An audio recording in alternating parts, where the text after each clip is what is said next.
Hello students, welcome to your channel Parth's physics.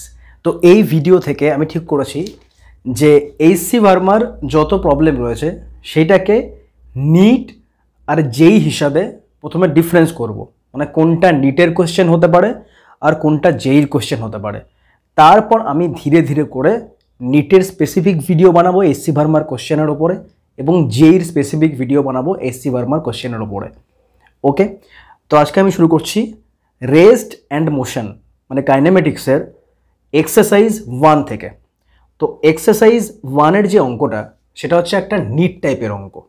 ওকে, যেইতেও আসতে পারে এই ধরনের অঙ্ক, কিন্তু এইটা ম্যাক্সিমাম যে পসিবিলিটি সেটা হচ্ছে নিটে আসার মতন। ওকে, তো অঙ্কটা কি বলেছে একটুখানি মন দিয়ে বোঝো। তো এখানে 1 নম্বর অঙ্কটা বলেছে যে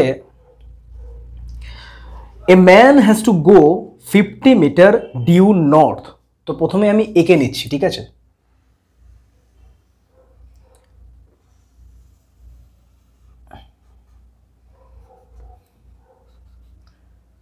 তো এটা হচ্ছে নর্থ, এটা হচ্ছে সাউথ, এটা হচ্ছে ইস্ট এবং এটা হচ্ছে ওয়েস্ট।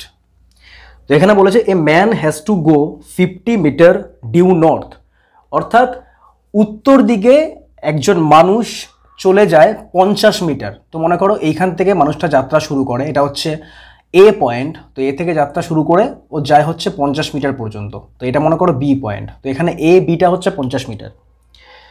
40 মিটার ডিউ ইস্ট, এরপরে 40 মিটার যায় পূর্ব দিকে। তো এটা মনে করো 40 মিটার। ওকে, তো এটা আমি লিখলাম বি টু সি। আচ্ছা, তো এবার ফার্স্ট কোয়েশ্চেনটা হচ্ছে, আচ্ছা তারপরে বলেছে and 20 metre due south to reach a field. এরপরে এইখান থেকে 20 মিটার দক্ষিণ দিকে যায়। তো এটা মনে করো 20 মিটার দক্ষিণ দিকে। তো এটা পয়েন্টটা হচ্ছে ডি পয়েন্ট। ওকে, তো এবার কোয়েশ্চেন বলেছে 1 নম্বর যে কোয়েশ্চেন সেটা হচ্ছে what distance he has to work to reach the field. তো এ থেকে ডি পয়েন্ট পর্যন্ত যেতে ও যত দূরত্ব অতিক্রম করে সেটা কত। তো দূরত্ব আমরা কি করে বের করব? নর্মালি যত দূরত্ব গেছে সেগুলো তুমি যোগ করে দাও, যোগ করলে পরে তুমি টোটাল যে দূরত্ব সেটা পেয়ে যাবে। তো প্রথমে ও গেছিল এ থেকে বি পর্যন্ত, তারপরে গেছে ও বি থেকে সি পর্যন্ত, তারপরে ও গেছে হচ্ছে সি থেকে ডি পর্যন্ত। তো এগুলো জাস্ট যোগ করে দাও। তো এখানে এ বি হচ্ছে 50 মিটার, এখানে বি সি হচ্ছে 40 মিটার এবং এখানে সিডি হচ্ছে 20 মিটার। তো অ্যান্সার কত হচ্ছে 50 40 90 90 আর 2 20 হচ্ছে 110 মিটার। তো এখানে এই যে 110 মিটারটা বেরোলো, এটা কি বেরোলো? এটা বেরোলো হচ্ছে দূরত্ব। ওকে, এটা কি বেরোলো? দূরত্ব। এটা হচ্ছে এর উত্তর। এবার বি এর উত্তরটা জানতে চেয়েছে what is his displacement from his house to the field. তো যেই পয়েন্ট থেকে যাত্রা করে আর যেই পয়েন্টে গিয়ে শেষ করে, মানে ওর বাড়ির থেকে ফিল্ড পর্যন্ত তার ডিসপ্লেসমেন্ট কত। এবার দেখো ডিসপ্লেসমেন্ট মানে হচ্ছে সরণ। তো সরণ হচ্ছে একটা ভেক্টর রাশি। সরণ কি? সরণ হচ্ছে একটা ভেক্টর রাশি। তো ভেক্টর রাশির ক্ষেত্রে আমার অবশ্যই আই ক্যাপ আর জে ক্যাপ এই দুটোকে আনতেই হবে। ওকে, তাহলে পরে জিনিসটা ইজি হবে। তো কি করে করব? আচ্ছা, ফার্স্টে এইখানে দেখো ও গেছে এ থেকে বি পর্যন্ত। তো আমি কি করছি, এ টু বি এটা হচ্ছে একটা ভেক্টর রাশি। এরপর গেছে বি থেকে সি পর্যন্ত। তো এরপর হচ্ছে বি টু সি, এরপর গেছে সি থেকে ডি পর্যন্ত, তার মানে সি টু ডি। তো এই যে A B BC R CD এই দূরত্বগুলো অতিক্রম করেছে, এই টোটাল যে দূরত্ব বা এই টোটাল যে ডিসপ্লেসমেন্ট সেটার যদি আমরা লব্ধি বের করি, এক এক করে যদি লব্ধি বের করি যোগ করে, তাহলে পরে লব্ধিটা কি পাবো? লব্ধিটা পাবো হচ্ছে এ থেকে ডি পর্যন্ত, তাই তো? এটা হচ্ছে বহুভুজের ভেক্টরের বহুভুজের সূত্র। অর্থাৎ এই যে বাহুগুলো রয়েছে A B BC R CD, এইগুলো যোগ করলে পরে এগুলোর যদি ভেক্টর অ্যাডিশন বা ভেক্টর সংযোজন করি তাহলে পরে আমরা কি পাবো? আমরা পাবো লব্ধি ভেক্টরটা। তো এই ক্ষেত্রে লব্ধি ভেক্টরটা হচ্ছে এ ডি ভেক্টর, তাই তো? এক্ষেত্রে লব্ধি ভেক্টর কি? A D vector. তো আমরা এ ডি ভেক্টর পাবো। এখন আমাদের কি করতে লাগবে? এই এ ডি ভেক্টরের মান বের করতে লাগবে। তো কি করে বের করব? খুব সিম্পল। এইখানে দেখো এই যে এ বি রয়েছে না, এ বিটা হচ্ছে 50 মিটার। কত?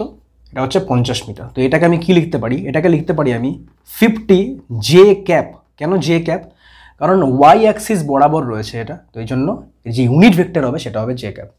ওকে, বিসি চলে আসে ব্যাপারটা। বিসি হচ্ছে এটা 40 মিটার। তো এটা দেখো এক্স বরাবর যাচ্ছে, তো এটাকে আমি লিখতে পারি 40 আই ক্যাপ। লিখতে পারি 40 আই ক্যাপ। ওকে, এরপর চলে আসো সিডি। এই সিডি হচ্ছে 20 মিটার। এবার সিডি এর যে ডিরেকশন সেটা হচ্ছে নিচের দিকে, তো এটা আমি কি লিখবো, এটা লিখবো -20 জে ক্যাপ। কি লিখবো? -20 জে ক্যাপ, কারণ নিচের দিকে ডিরেকশন। তো এই টোটালটা হচ্ছে এ ডি ভেক্টর। ওকে, তো এটা হিসেব করলে পরে আমরা পাবো, এটা হিসেব করলে পরে আমরা পাবো 50 থেকে 20 বিয়োগ করে দাও, তাহলে 30 হচ্ছে, আর এটা হচ্ছে 40, অর্থাৎ 40 I cap plus 30 J cap, এটা হচ্ছে আমরা পাবো। আর এটাই হচ্ছে আমার এডি ভেক্টর, তাই না? এডি ভেক্টর। তো এডি ভেক্টরটা আমি পেলাম। এবারটা আবার মান কি করে বের করব? খুব সিম্পল। এডি ভেক্টরের যে মান হবে সেটা হচ্ছে √40 স্কোয়ার প্লাস 30 স্কোয়ার। এটা যদি তুমি করো তুমি কত পাবে? 50। কত পাবে? 50। তার মানে 50 হচ্ছে ব্যক্তিটির সরণ, অর্থাৎ 110 মিটার হচ্ছে ব্যক্তিটির দূরত্ব, আর বিয়ে সরণ হচ্ছে 50 মিটার।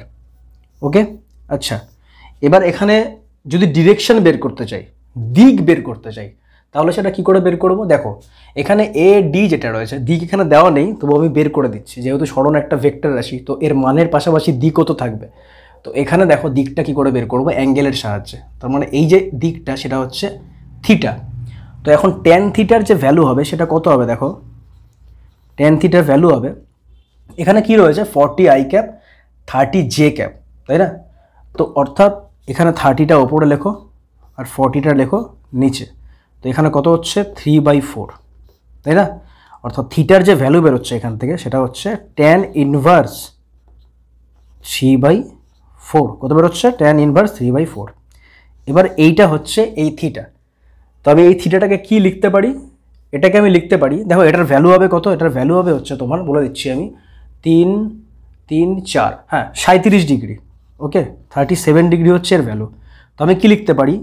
অ্যান্সারটা লিখতে পারি যে 37 degree north of east. 37 degree north of east. তো এর যদি 3টে অ্যান্সার হয়, দেখো নিটে কখনোই 3টে অ্যান্সার করতে দেবে না। হয় জিজ্ঞেস করবে দূরত্ব কত, না হয় জিজ্ঞেস করবে সরণ কত, না হয় জিজ্ঞেস করবে দিক কি। তো এখানে 3টে অ্যান্সার আমি করে দিলাম, এ বি আর সি এরটা। ওকে, তো এ কত হচ্ছে? দূরত্ব 110 মিটার। সরণ বি এরটা কত হচ্ছে? 50 মিটার। আর দিক কি হচ্ছে? 37 ডিগ্রি নর্থ, অর্থাৎ 37 ডিগ্রি উত্তরের দিকে। কোথা থেকে উত্তরের দিকে? ইস্ট থেকে উত্তরের দিকে। তো এটা হচ্ছে দিক। তো একটা কোশ্চেন করতে পারে নিটে, কিন্তু এটা যথেষ্ট একটা ইম্পর্টেন্ট কোশ্চেন নিটের জন্য। ওকে, এসসি বর্মা। তো এর পরের ভিডিওতে আমি ফিরে আসবো 2 নম্বর অঙ্ক নিয়ে, এবং 2 নম্বর অঙ্কটাও নিটেরই অঙ্ক।